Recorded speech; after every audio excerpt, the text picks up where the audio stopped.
It's quarterfinal Saturday of the 2021 Uncg Southern Conference Tournament presented by General Shale. We start out with the 8 versus 1 game, the Citadel Bulldogs, who advanced with a win on Friday night against the regular season champion and #1 seed, Spartans of Uncg.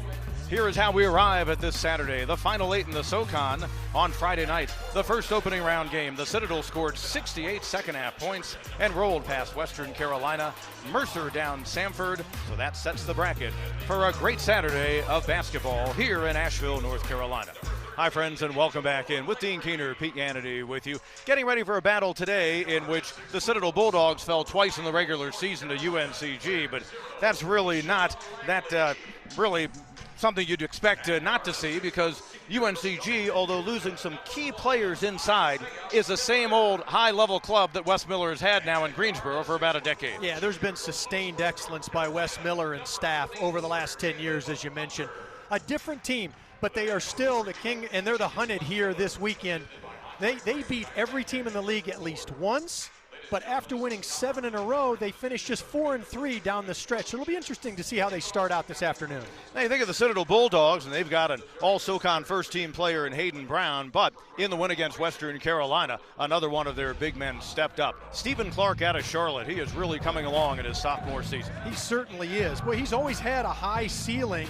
Just needed some strength and some time, and we're seeing it now. He's on a roll. He matched his career high in their regular season finale with 14 against Furman, then exceeded it yesterday, 18 on 6 of 8 shooting. He was a big reason why they were able to pull away from Western Carolina down the stretch. For Uncg, well, it starts with Isaiah Miller. What more can you say about him? 2-time Player of the Year, 3-time Defensive Player of the Year, one of the all-time greats in Spartan history. The scouting report on the Spartans starts with Isaiah Miller. The Spartans will try to extend a 15-game winning streak in the series against the Citadel. Let's get more on this matchup to the third member of our crew, Aaron Summers. Aaron? Thanks, Pete. Uncg didn't feel like they ended last season on a strong note, losing the last 3 games in the regular season and their first game here in the tournament. Coach Miller said that motivated them during the offseason, and while they're extremely proud of what they were able to accomplish in the regular season and earning the #1 seed here this year, they know that nothing matters on Sunday and Monday if they don't come in here and take care of Saturday. Thanks, Aaron. Well, let's look further into this matchup between the Spartans and Bulldogs with our building blocks of the game presented by General Shale. Well, for the Citadel Bulldogs, they've got to keep shooting. They need to make some threes in particular to pull the upset. And then in a game like this, especially with a short turnaround, all hands on deck. They need everybody focused and playing their best. The Spartans keep defending. They're the best defensive team in the league, and stay in the moment. There's no mulligans this time of year. And they lost those key players inside. James Dickey, one of the great shot blockers all time in the SoCon. They're still right up there in Southern Conference blocks, and they've got the best player in the league on their squad, and he just scored the first basket of their game. Well, it helps when the best player is also the best defensive player. You don't see that all the time. In fact, very rarely that a conference player of the year is also the defensive player of the year. Citadel Bulldogs have secured their first winning season since 2009.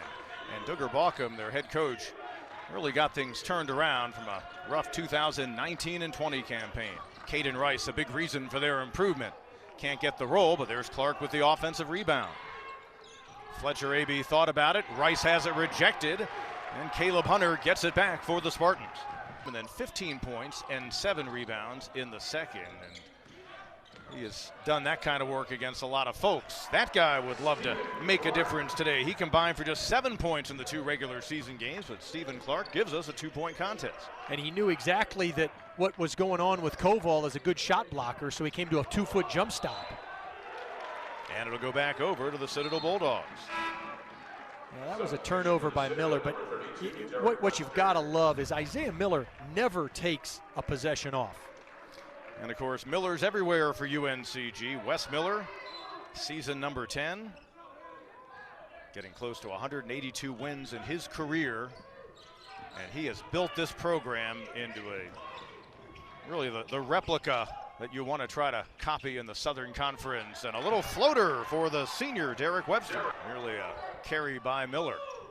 from the outside. Keyshawn Langley, no, and the rebound for Derek Webster. Aaron.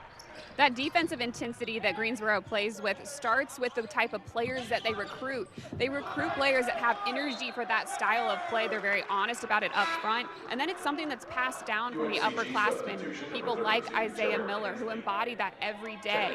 And it's something that's just continued to improve throughout Miller's years at UNCG. Yeah, great point, Aaron. I mean, this has not been a 1 or 2 year thing defensively or intensity. You know, Pete talked about it at the top. There's been some really good players, and they continue to pass it down as they become older and even when they graduate. And it's not just perimeter play. I mean, they've had some really good post play as well over the years. They average 86 points in their 2 wins against the Citadel this season, but currently on a drought of better than 4 minutes without points. So they have the big fella, Muhammad Abdul Salam, back in, and they go back in front.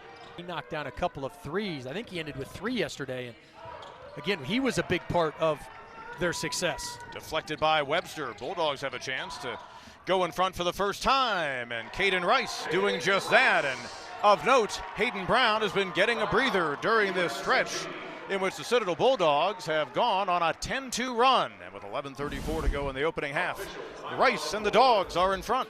Well, there's a reason they're in front. They're defending, and then they're turning defense into offense. We've got a good first game here in the quarterfinal Saturday. Absolutely. They were always susceptible to massive momentum swings due to that style of play. And again, they've just kind of slowed it down enough. They've become much more disciplined in the half court. You see it right there. It's a pickup from last night where they've had back cuts for layups, and they have found those guys cutting. 6'4", 220 is Webster. Moff inside, went underneath the 7-footer Koval unsuccessfully. Isaiah Miller at 6 feet 180. Goes behind the back. Extra quick, probably also the best athlete in the league. I would agree, yes. Certainly the best dunker for sure. Yeah. You know, he's become he was not born a point guard. And when he arrived at UNCG, they had others playing that position, but he's really worked his way into learning that position well. Fletcher Abey from the outside. Bulldogs just 2 of 5 beyond the arc, but that builds their lead back out to 4. But again, a nice defensive stop by UNCG. And that's what the Spartans can do to you, and it takes you out of your rhythm. And Koval, what a great addition out of Prosper, Texas. Played originally at Central Arkansas. Yeah, nice pickup in the offseason. I was just getting ready to say that pick and pop has worked well, and he shot it before I made the comment. The Spartans not able to get into any flow or any play. Koval for Allegri. He is one of their effective outside shooters. Angelo Allegri, 2 of 3 beyond the arc. High toss caught by Brown. And halftime arrives at quarterfinal game number 1. The Spartans of UNCG 10-1 this season when they lead at the half. The Citadel Bulldogs, they trailed last night, came back for a win. Their 4th victory this season in 12 games when trailing at the half. So for a 13th time this year, they're down at the break. Let's send it over to Aaron with Wes Miller. Coach, you were down 7. What did you say in that moment that spurred your team to the lead at half? It's nothing I said. I think our guys are excited to be playing in the conference tournament. They're going to play their tails off. It was nice to see them make a little run. How much intensity do you need your team to bring on both ends of the court? Well, you got to bring it every possession here. And, again, there were some possessions. I don't know if it was an intensity or not wanting it problem, but there's some possessions we didn't do a good job of getting our defense set in transition. I thought they capitalized well on that early. Thanks, Coach. Sure. Wes Miller's teams have won 122 games since the start of the 2016 and 17 season. They are a tough team to beat, whether you get them at their place or on the road or on a neutral court. They lead at the break over the Citadel.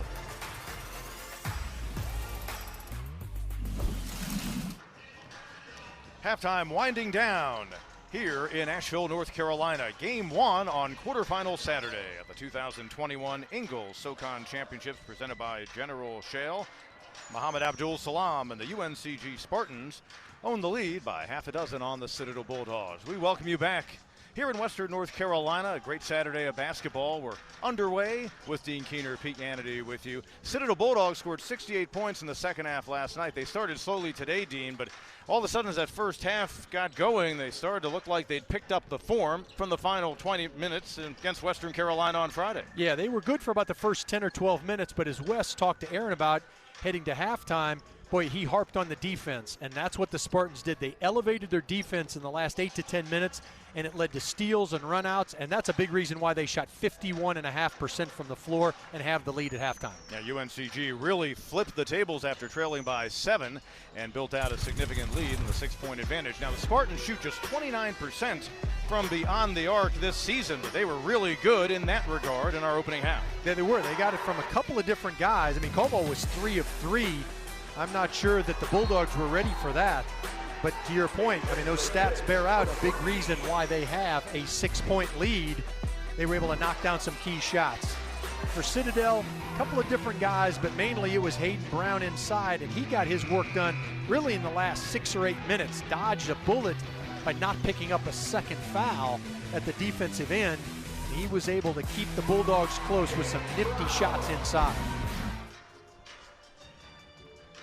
Hayden Brown and the Citadel Bulldogs trying to advance to Sunday's semifinal game.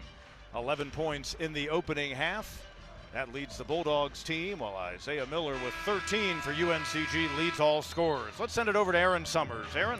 Thanks, Pete. Well, Dean, you mentioned it. The Bulldogs weren't ready for all those threes from the Spartans. Coach Bockham said that wasn't necessarily in the scout. They don't usually come in and shoot that many threes, and it wasn't the starters. It was the second string that came in and really changed the way that the game was going. He said defensively in the second half, we have to be locked in and make sure that we're denying shots from the perimeter. And then on the other side, we need to hit some shots from the perimeter. Pete. They would also certainly like to get contributions from others. Last night they had the scoring spread around quite a bit. One of the big factors was a fella, Stephen Clark, who we featured coming into this game. He scored just 2 first-half points. That's a big story and something to keep an eye on the second half as you see the opening half stats. And again, 7 of 12 beyond the arc compared to 2 of 11 for the Bulldogs. But notice the Citadel, 11 free throws. Frankly, that's what's kept them in this game. He is so good. He's closing in on Mr. Jennings' SoCon career steal mark. Got a chance to get it this year. He would blow right past it if he comes back for another year. The sophomore AB has been impressive here, scoring 5 points out of the locker room, and just like that, it's a 1-point game. Let's send it over to Aaron, who's been checking in on Hayden Brown. Pete, Hayden Brown still remains on the second tier of benches for the Citadel, not in the huddle during the break, just on the outside of the perimeter there, listening but not really involved in what's going on in the game right now. As soon as he took that hit from Miller underneath the basket, he was grabbing his eye and his head, looked like he was in a lot of pain. He's gotten some medical attention to that area since. However, he's just sitting on the bench now by himself watching the game. Last night when he was out at the end of the game due to foul trouble, Coach Bockham said the team did a really good job rallying and fighting without him on the floor. We'll see if they're able to respond today. Moff coming up empty. That's a good point. One of their rallies happened when they had to nurse him along as he was in big-time foul trouble. A stop that time for the Bulldogs. AB went right around Abdul Salam. He'll head to the line, and another emphatic reaction by Isaiah Miller on a foul call. Good news for the Bulldogs, they still hold the lead. Bad news is they're 4 of 17 beyond the arc. Koval way under, no problem for the 7-footer going over top of the 6'4" Webster. They had Leite out of the top of your screen and Koval on the floor at the same time in the opening half. Fletcher AB, he's been the best factor from the outside so far for the Citadel. Off to a great start here in the second half, another lead change. That was a Fletcher McGee kind of shot. I mean, he was whirling dervish in the air off the dribble. Drive inside, Langley on a beautiful feed from his teammate from the Netherlands, Leite. Koval goes to the bench, second foul, third in the team. Remember, Bulldogs got into the 1-and-1 early in that first half, falling down. No for AB, but there's Hayden Brown on the putback. That's really what he does so well, is anticipate where the ball's going to come off if it doesn't go through the rim. Great offensive instincts. And a nice finish inside off a nice play for the Spartans by Miller. Back up by 2. Brown giving it back to Aby, sets a screen. I wonder if his legs are a little bit tired. Last two he's been short on. Bullet pass inside, Hunter. Good find from his point guard. UNCG has a little bit of a run going. Abdul Salam, 9 points. He has been a big story for them in this game. Inside the feed, and a really nice reversal by Stephen Clark. Every time you look up, the lead changes. Spartan defense on the perimeter, just so tough. Inside rebound, Webster. It was another missed 3 attempt for the Bulldogs, but Derek Webster, he probably gets the most out of that 6'4", 220-pound frame. Yeah, he does. He was able to skirt around Langley right there. Tied this time at 69. McGinnis hit a couple of big threes. Look at Miller take down the long rebound. That's a tough defensive assignment for Aby, and Miller exploits it. Aby, good second half. Miller defending him. He'll force over the Defensive Player of the Year. And the rebound comes down to Allegri. Nothing clean right there, especially for Aby. Allegri out front. Now look, you're in the bonus, Citadel, so you can also look to attack and find yourself at the free throw line. It'll be a disappointing end for the Citadel Bulldogs to a campaign that'll end at 13-12. But the 10,000-foot view of this season will be very positive as they really got things pointed in the right direction. They've got some players returning to build around, and who knows, maybe Hayden Brown will come back for another season as well. For UNCG, they move on, and Wes Miller, his team, as he and Thurger Balkum exchange pleasantries, they will now become spectators of our next ball game between ETSU and Chattanooga, the second quarterfinal game on this Saturday in Asheville. Well, Citadel cleaned things up, but it wasn't good enough. All you want to do right now is survive and advance, and that's what the Spartans did. Now they get a chance to watch the next game to see who their opponent will be in the semifinals tomorrow night. And the 4-5 is always interesting, but partner, if we see games like this continue for the next 3, it will be everything that we thought during quarterfinal Saturday. Isaiah Miller leading all scorers with 21 points, 3rd time this season. He scored at least that number against the Citadel Bulldogs. Hayden Brown and his teammates done for the year. We invite you to stay tuned right here. Our second semifinal game coming up. For Dean Keener and Aaron Summers, for now, Pete Hannity saying so long.